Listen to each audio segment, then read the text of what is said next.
pool of incentives for residential, small business, and commercial and industrial customers to be more energy efficient. So the program launches today, and our goal is to invest all of that by the end of the calendar year in energy efficiency, which is not only good for customers, but the whole community. And I want to talk just a little bit about why that is. Talking about energy efficiency, I always like to make sure that we're all talking about the same thing. I'll give you a little multiple choice question. What is energy efficiency? A, B, C, or D? How many think A is the correct answer? Because if y'all raise your hands, I'm out of here. Presentation over. Yeah, is it leveraging technology to do the same or more with less, leveraging technology to do less with more, or no different in conservation? How many think B is correct? How many think C is correct? How about B? Okay, it's actually B. And sometimes when you start talking about conservation, people get a little irritated and they remember back to President Carter and putting extra sweaters on to stay warm in the wind. And conservation conjures up memories of sacrificing a lot. What has happened since that time of the late 70s to today is tremendous advances in technology that now allow us to do the same or more with less energy use. And that is what energy efficiency is all about. It's all about technology. It's all about technology in various systems, in homes and businesses and industry that consume energy. Now, while those technologies are moving forward, we're also plugging in more things into the wall. Go home today and count how many things are plugged into the wall. Start with your television, because it isn't just the television. It's the satellite box, the DVR recorder, the Xbox, and every other peripheral that goes with the television. And what's interesting about it is they never really shut off. They're always on. Even when they're off, they're not really off. We call that in the industry vampire electronics, because they're sucking blood all the time. Okay? Now, the next question is one that I'm often asked. Why would the utility, public utility, you're the ratepayer owners, why would we care about this? A, B, C, or D? How many think A is the right answer? B, C, D. Some of you didn't even answer. It's all the above. These are the reasons that we do this, because those that participate are going to save money, assuming that they don't, once they invest in energy efficient technology, then they go out and buy a huge hot tub. You got to do that. So that offsets that saving.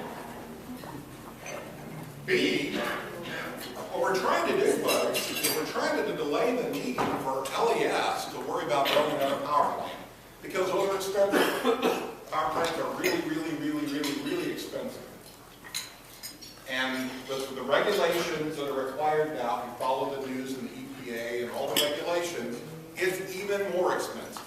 So we want to put out that day. And right now we've got maybe 10 years of capacity before we really have to worry about building another power plant. We want to continue to push that out, because all of us pay for that power plant once that's built. We have to pay the debt service over a period of 10 or 20 years for that power plant. And also, when we're particularly efficient in the summer, we don't have to enter into that high-priced energy market, because that's where we have to go when we've gone beyond our generating resources. We have to go to the spot market and purchase energy to meet your demand. And that energy can be very high-priced.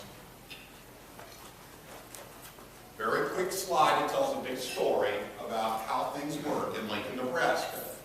This is a date back in 2007. I could have picked the peak date more recently, but this is the one I picked. And essentially it happens on Monday, August 13th, 2007. The color codes represent different classes of customers. Okay? So we've got this little black sliver, that's just a street lighting. And that's an easy one. They're either on or they're off. They're running or they're not. It's flat. And obviously the lights go off around 7 in the morning and they come on, later on. In the summer, it's going to be a little later. The next class is customers that that are on our large power contract rate, these are huge, huge, huge customers that consume lots of energy. Notice that their demand, which is this line here, their demand for energy, their instantaneous demand for energy is fairly flat. They're just consuming energy, they're running 24/7 operations, they just run along, they just continue. This blue are customers on the large light power rate, and that would be about 130 to 135 large commercial industrial operations. Lincoln Public Schools would be in there, the city, the state. Those are the customers that you find right in here. And notice we're starting to see a little bit of a demand curve here. What do you think is causing this demand curve? What's that? The air conditioning. Who said the air conditioning? If I had $1,000, I'd give it to you. Well, that's exactly right. What we're starting to see now is air conditioning load. Now notice it's not tremendous, but there is some impact on weather because that day, 2007, was the peak demand day for the system for that year. So in other words, it was the hottest work day of the year. And it occurred between 5 and 6 p.m. as it almost always does. Now we get into the small business. This is two different small business rate classes, general service demand and general service. And now you really begin to see some change in demand. And who do you think that yellow section is? That's the residential customers, right? Where this is instantaneous demand, 400 kilowatts of demand. So we're in the bottom here about 5 in the morning, and guess what happens? People are getting up, they're getting going, and look what happens when they start coming home. The hottest part of the day is between 5 and 6 o'clock. If it's humid, it's even worse. Those air conditioners and heat pumps are working overtime. And by the way, people are coming home, turning on the Xbox, turning on this, turning on that. And at the same time, a lot of businesses are still open. So we have that crossover effect. And that is our peak. Now, I want to overlay something. The generation to meet that demand primarily comes from coal. It comes from 4 plants, none of which are located. One is fairly close to Lincoln, but one is out in eastern Wyoming, one is south of southern Nebraska, one is down in Hallam, and one is over in south of Council Bluffs. Those 4 plants provide what we call our base load. They're almost always running. But on a hot day, around 9 o'clock in the morning, we've outstripped our baseload generation. We have to go to natural gas fired plants. We have one here in town, the Terry Bundy Generating Station. We have one called Rotary. And that's a higher price generation fuel than coal. And we, on an hour-to-hour basis, we are seeing what the least costly option is. We turn on Terry Bundy where we purchase it on the open market. But at a certain point, even our, what we call peaking units, cannot keep up with the demand, and we have to go out and purchase the rest. That is how, in a very easy slide, how a utility operates every day of the year. Hour-to-hour decisions about providing. We absolutely have to meet your demand. We have a legal obligation to do it. People get cranky when they lose their power. Okay? The only time you typically interact with us is when you get your bill or your power goes out. Either one is a good scenario. Okay? So, the biggest thing I want you to understand is this. We have to have enough generation capacity to meet that. That occurs once a year. Have to. So for 90% of the year, a lot of that generation is sitting there, not doing anything. Now that's not efficient, but that's how it works. Something else that's worth noting is that our rates compare quite favorably. $73 is the annual bill based on this past summer rates for an LES customer. That compares actually favorably throughout Nebraska. But look where things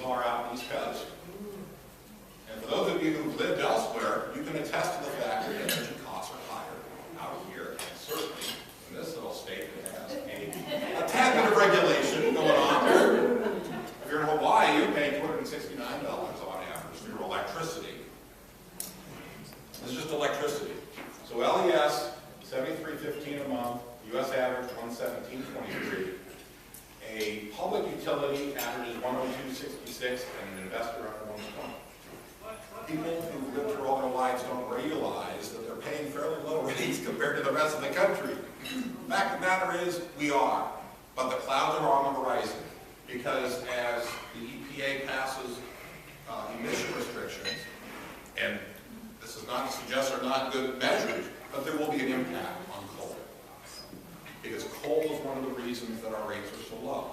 There are other reasons too. I think some of the planning, the financing that we do, keeping our rate stabilization fund funded, all of those things contribute to low rates. But our fuel mix is going to be threatened in the future. And that's why energy efficiency is going to become even more important. Energy efficiency, from a national perspective, in terms of how do we move forward as a country in a lower emitting way, we are going to be looking at, as a country, more nuclear, which takes a long time to really get going, more natural gas, more hydropower, wind and solar, and what do you think that dotted section is? Coal? Energy efficiency. In other words, we have a number of supply side options, but there's a big demand side option we're going to work on, and that's energy efficiency. And unlike a coal plant, a natural gas plant, a wind farm, we're working with people when it comes to energy efficiency. People are pretty complicated beasts. They're creatures of habit. So this is how energy efficiency fits into it. We can provide cleaner supply, but we can also work with customers to reduce their demand and become more efficient. And it's going to take all of those strategies for us to achieve these types of goals. The typical home, close to 50% is for heating and cooling your home. Okay?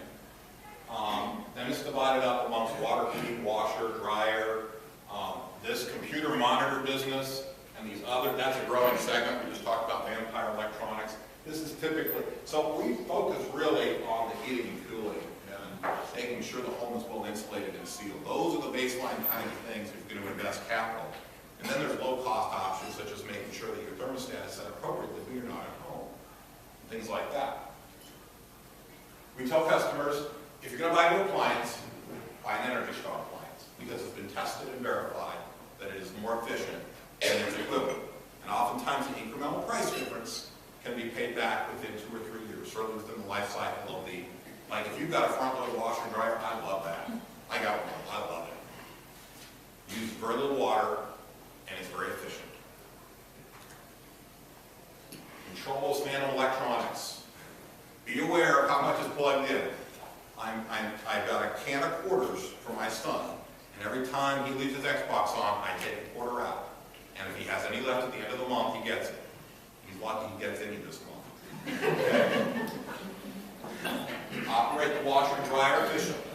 Okay? Use the cold setting when you can. Make sure that filter's cleaned out. These are basic things. Okay, decrease hot water usage.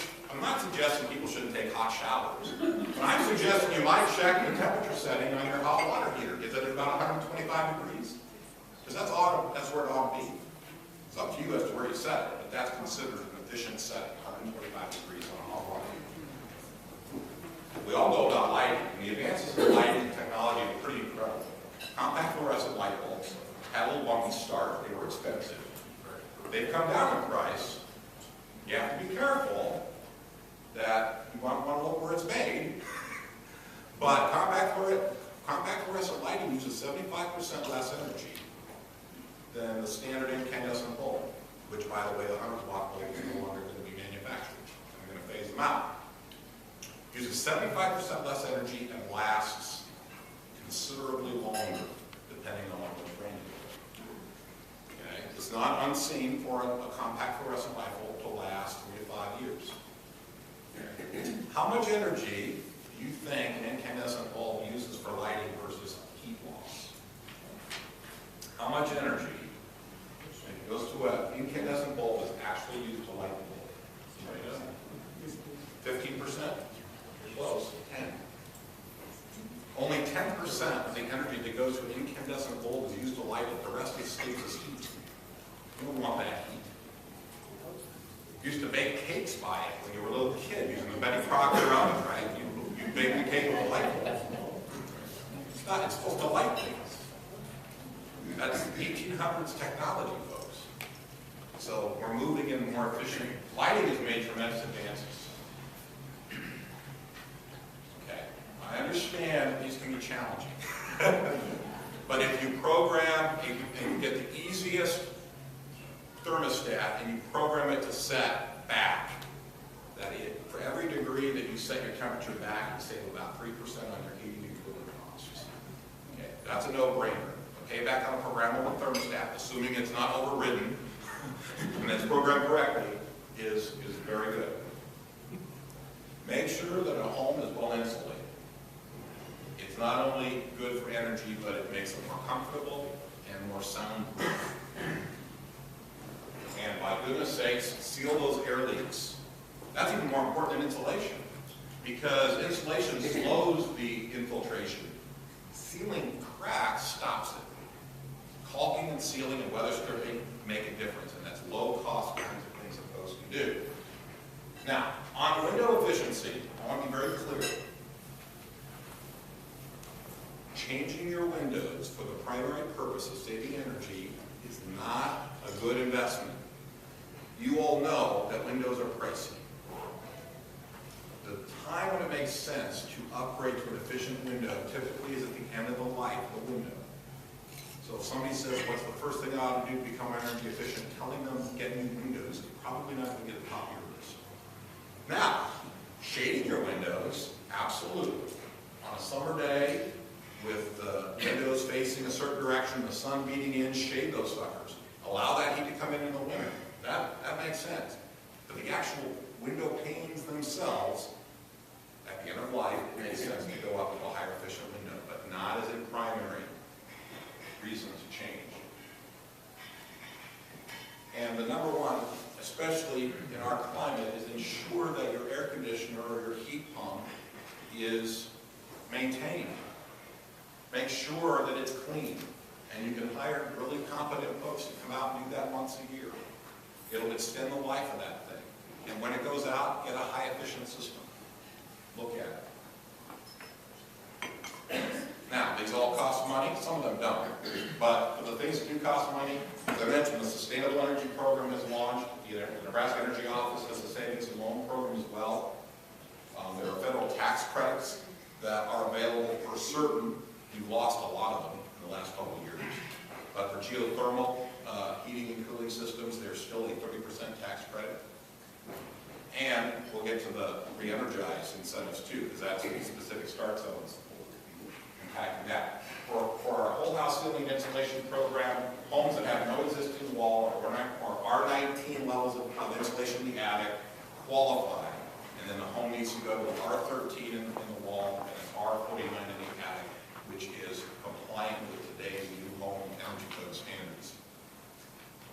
We also do a pre and post blower door requirement. We want to make sure that the homeowner knows where the air is escaping, and we want to make sure at the end of it that the air quality and the ventilation is adequate.